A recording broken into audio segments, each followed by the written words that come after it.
I'm joined by Guyanese British singer, songwriter, multi-instrumentalist, proper legend, Eddy Grant. Eddie, so good to have you on the show. Nice being here. I said Guyanese.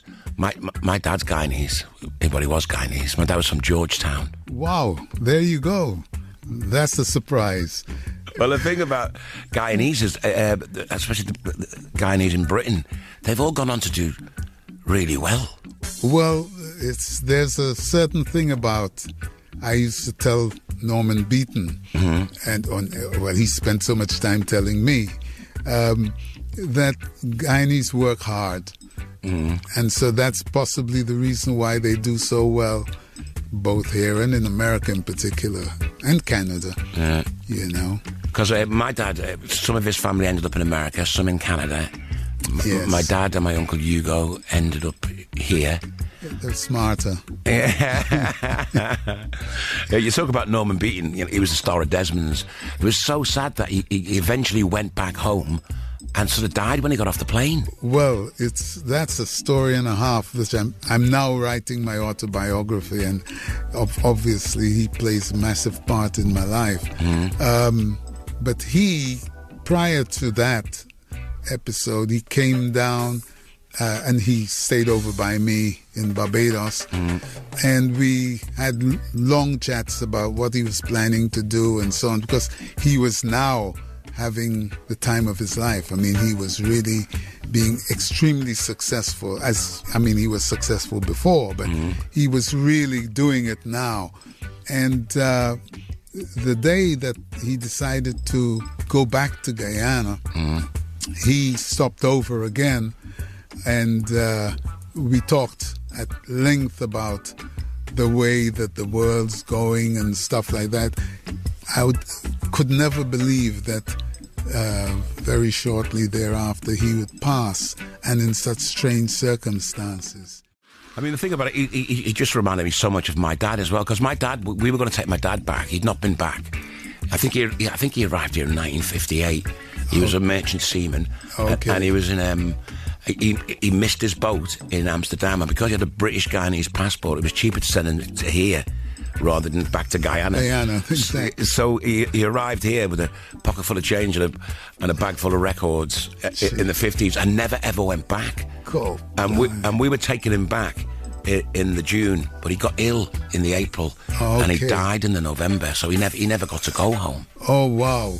Well, it's amazing how similar our stories were, but with different ends. Yeah. My dad just didn't want to go back, and I went home when I got ill in 1971, and when I came back, I told him, I says, Dad, you really ought to go and see Guyana, and you may like it. And he went back, and he never came back to England. He loved it so much that and the freedom, you know, at his time of life, it was fantastic for him. You know, he got young again. Right. I mean, you talk about, you know, Barbados. You living in Barbados now. I go to Barbados quite a lot, and I remember one time going to Barbados and coming back to my dad and said, Dad, why?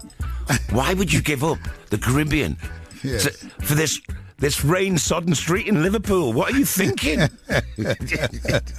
I used to go down there to sell my records when I first started my little label.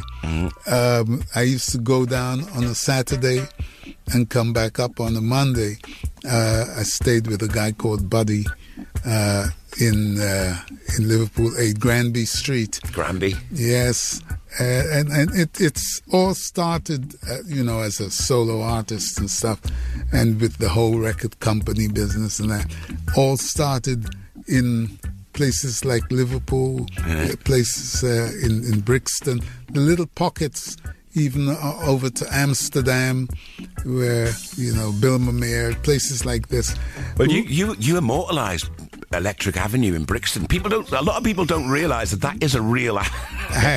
That's a real avenue, Electric Avenue. You know? Absolutely, and you can't imagine how many electric avenues there are in the world.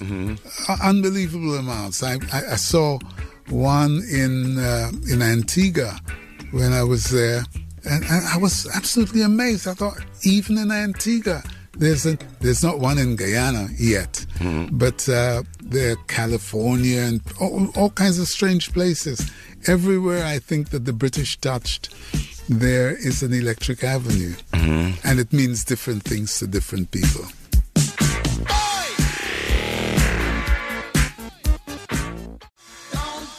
Electric Avenue. John in Newhorse says, good afternoon, Craig. As a white boy growing up in apartheid South Africa, I was enamoured with Eddy. He was extremely popular with all the South Africans in the 80s, especially white folk.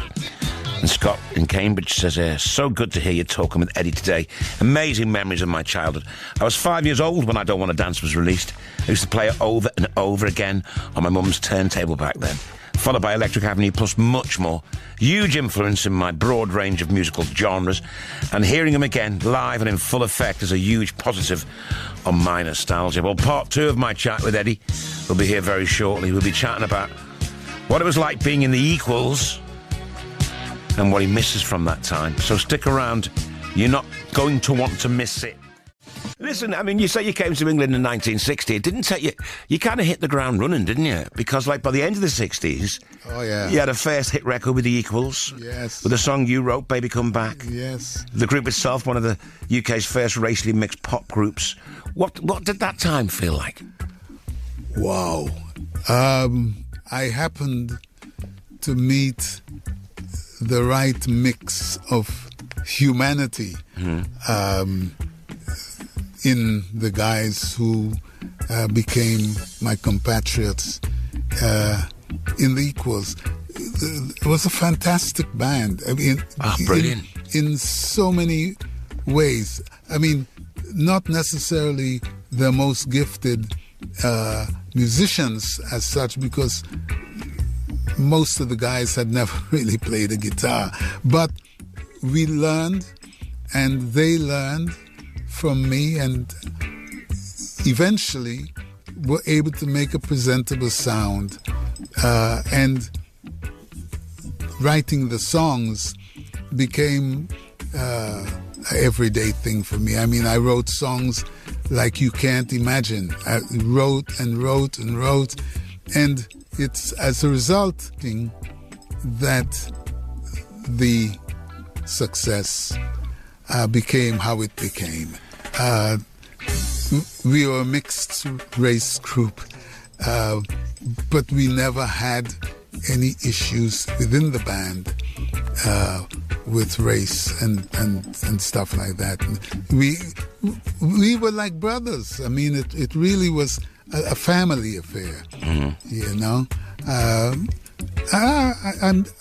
To be honest, I miss that camaraderie, but things had gotten so wacky by the time I was out of the band that it was the best thing, I suppose, at the time. For me, it allowed me a kind of freedom to be who I am now, who I was then, but couldn't be, so to speak. You know, because when you're representing 5 people, it's difficult, especially if it gets a little bit political or a little bit, you know, whatever, and you have to speak out, or you have to do this or that. You have to always be cognizant of the fact that you've got 4 bodies attached to you, and that's a little strange.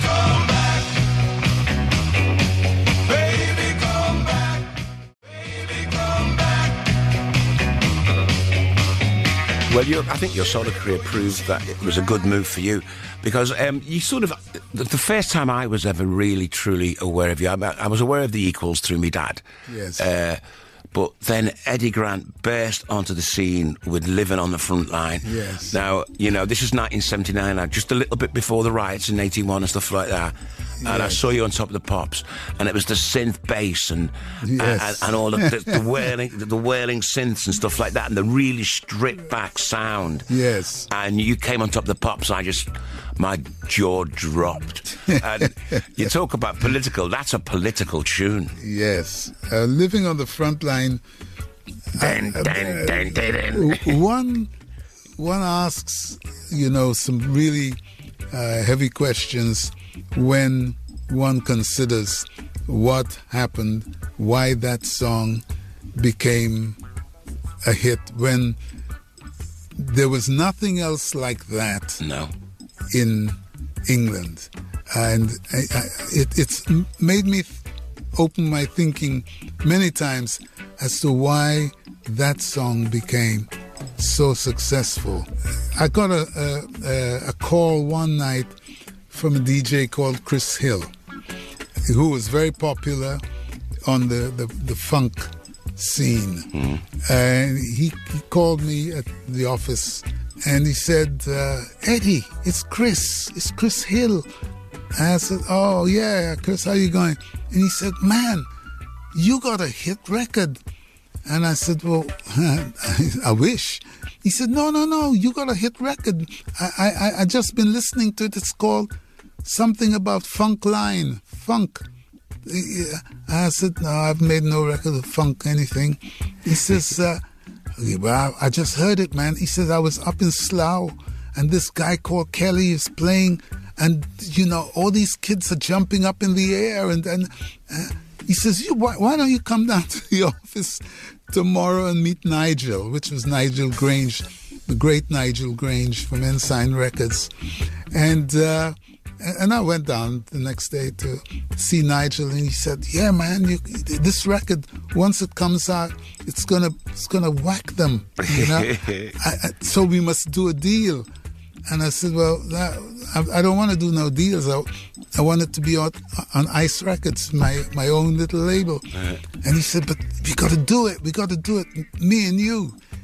I love your music, Eddie, and that alone turned me. I says, you love my music? He says, trust me, man.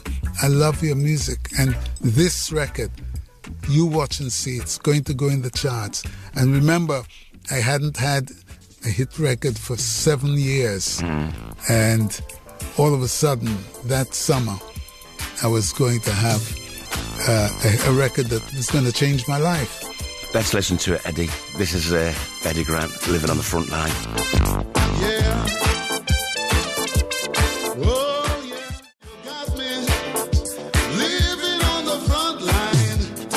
Living on the front line. Eddy Grant. We are in conversation.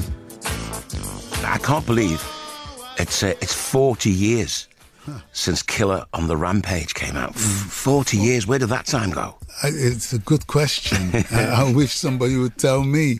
Any plans to do something to sort of commemorate the anniversary? Well, we're doing a re-release, basically, of the album with a documentary, the making of the album, and that's going to come out near the end of the year. What are your favourite memories of making it? Because Electric Avenue, I Don't Want to Dance, it's War Party, Funky Rock and Roll. Killer on the Rampage. These are tunes, man. My man. Mighty. Mighty. My relationship with those songs are quite... because the time, I was relocating my family, trying to establish a home, trying to establish a studio, build it, and to make a record, write the songs, because I'd lost all my songs, all my clothes, all my baggage on the airline going across to Barbados. So I landed there with basically a toothbrush and a bag and some toothpaste. That's how my dad arrived in Liverpool. Look what he did. Well, that is how the urgency that you might feel in some of the songs on that album came about, because you can't imagine. I'm working on site, building with the guys who are building, and turning cement and sand and what have you, and then going and writing songs in the lunch break or whatever, and it's people who were working with me in the building, the studio, and fixing the house and so on, all had their comments on what it is that I was doing, you know. I remember this guy called Redman, and he was sitting there chopping away at something in the studio, and I'm working. I'm working on I Don't Want to Dance. And then he said to me one day, Mr. Grant, you know, you see that song? I said, yeah. He says, that song gonna be number one, you know. He said, listen, I don't know nothing about music, man, but that's gonna be number one. Oh, I love it. And it came out, obviously, it was the first song that I wrote. It was the first song that I recorded for that album. And it's the first number one off of it, you know. Mr. Grant, Eddy Grant, it's been fantastic talking to you. And you. I'm a massive fan. And what do you reckon? Have you got one more number one in you? What do you reckon? I reckon I got a lot of number ones, brother. Hey, go on. That's what I like to hear. Yeah. You have a good day. God willing. And you. Cheers, man. Bye. Thanks. Bye-bye. Bye-bye.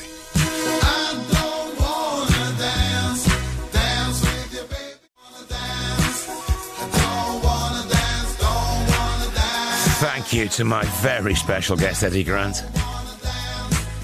The special 40th anniversary of Killer on the Rampage will be out towards the end of the year. Plus, Eddy will be honoured at Camden's Music Walk of Fame on Thursday. He truly deserves it.